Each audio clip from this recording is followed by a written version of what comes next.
Welcome back. After months of NFL players protesting during the national anthem, a Navy veteran is fighting back. And our next guest is retired Commander John Wells, refusing to accept an award from the New Orleans Saints because of the kneeling during the anthem. Joining us now with his story, Executive Director of Military Veterans Advocacy, attorney and retired Navy Commander John Wells. Sir, thank you very much for joining us this morning and for your service and for what you continue to do.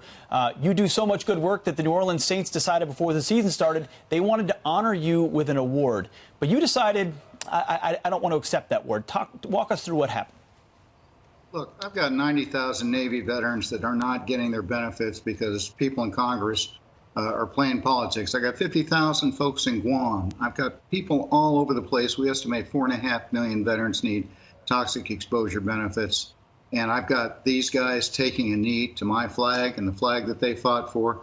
There's just no way, Pete, that I could do that. And I did agonize it. The actual award came from a group called People's Health.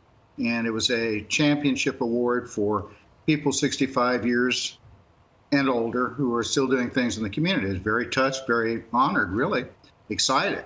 That was before the season started.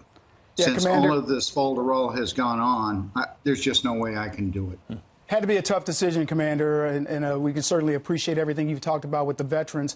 Was it the NFL or was it the New Orleans Saints? Was it the whole thing or was it that the team had taken a stance? Because they only did it for one game. Well, they only did it for one game, but then they also knelt during a moment of silence for a slain police officer. Right. But yes, it was actually the NFL that pushed it more than anybody. I waited to make the decision until I saw what happened out of this last meeting of the owners and the commissioners. And, I was kind of hoping that they would come out and take a stand and say, okay, folks, you made your point. Right. Let's move on. Let's start respecting the flag. A lot of people are hoping that.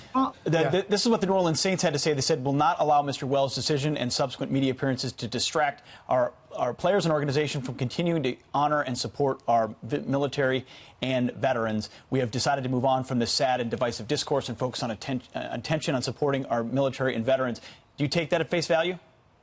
Well, it's interesting because I talked to the chief operating officer who was very respectful, cordial, and said he understood my decision. Sure. So I'm really sorry that they took the low road. But, other than a bunch of photo ops and a few free tickets, I'm not sure what they've done to support veterans. Unfortunately, we're up against a break. Thank you for joining us and for your courage.